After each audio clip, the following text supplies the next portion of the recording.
Hey buddy, here's what I remember from your lesson. We did your thirds in the minor finally, which means you want to start with a minor third here, E and G natural, and the only major will be the flat 3. So we get minor, minor, major, that's on a G, and then A and B are minor. You can improvise with that. You can put them to all 5 string pairs, including the anomalous one, which is where we based your new song, Rhiannon. So the Rhiannon's in A minor, so it takes A and C. This is the 1 of the scale, so it's like a 1, 2, 3, 5, 3.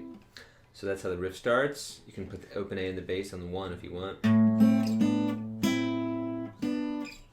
These are open, which is the 7th degree of the scale, and you land on a perfect 4th right over your A minor chord. This is an E and an A.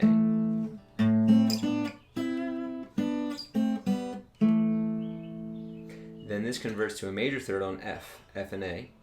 And then you kind of go up the scale major, major, minor. That's the whole riff.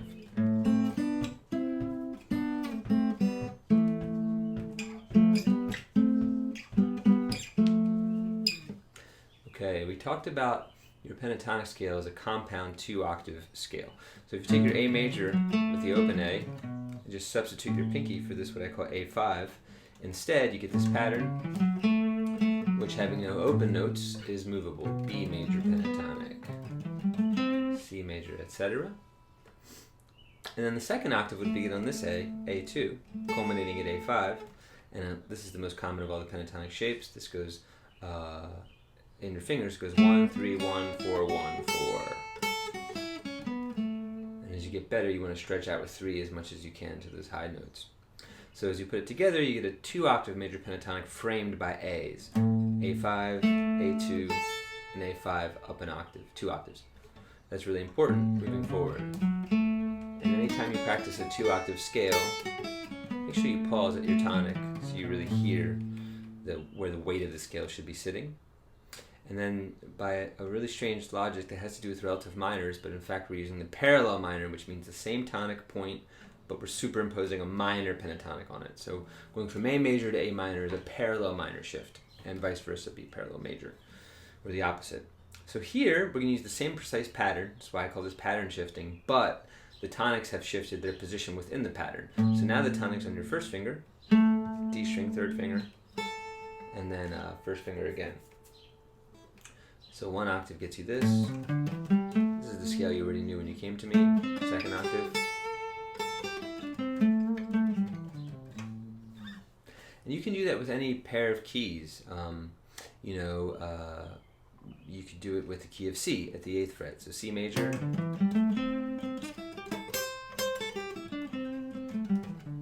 then the parallel minor, C minor. This is what rock and roll soloists and blues soloists use all the time. They kind of fuse and hybridize those 2 sounds. Okay, so we talked about how within that, if you have a tonic, this A for instance, then one of the easiest ways to get a fused sound of major and minor is to pick up the major second from the major scale and juxtapose it with the minor third from the minor scale.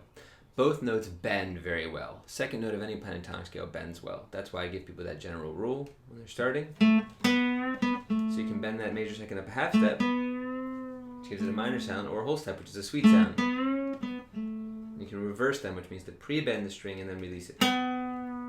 Half step, whole step. Same can be said for the minor third, so half step bend. Now we're shading into that major third. Whole step gives you a perfect 4th. And then you can reverse those as well. So the idea is that if I put New Madrid on, for instance, this is in the key of A, but it has a bit of twang. So I could go to any A and go to the next A.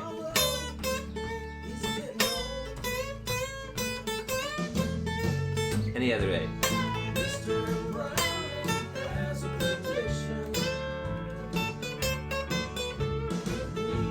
That kind of thing, even low A's.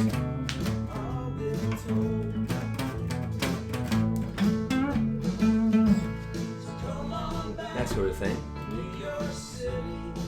Now, I sent you the other video with most of the licks from that song, but the licks that we didn't cover or the chorus. So leading into the chorus, he does this major thirds thing in A.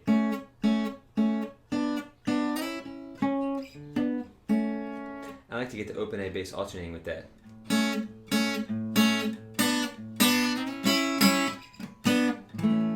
So I start with the upstrokes on the offbeat. 1 and 2 and 3. Wait, am I wrong? I'm wrong.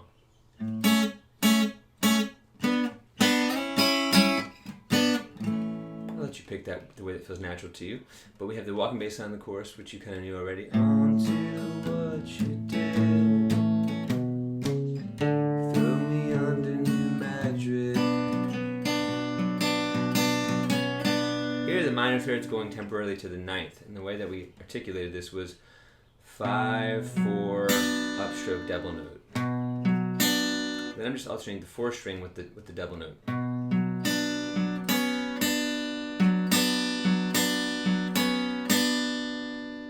So, throw me under New Madrid.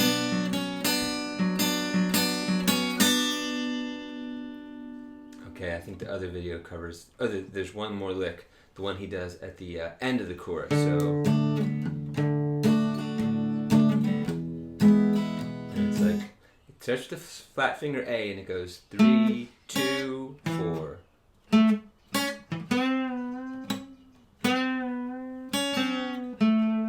So he does the major second bend, up and back, then grabs this major third with his 1st finger on the B string, and then reverses the bend. So it's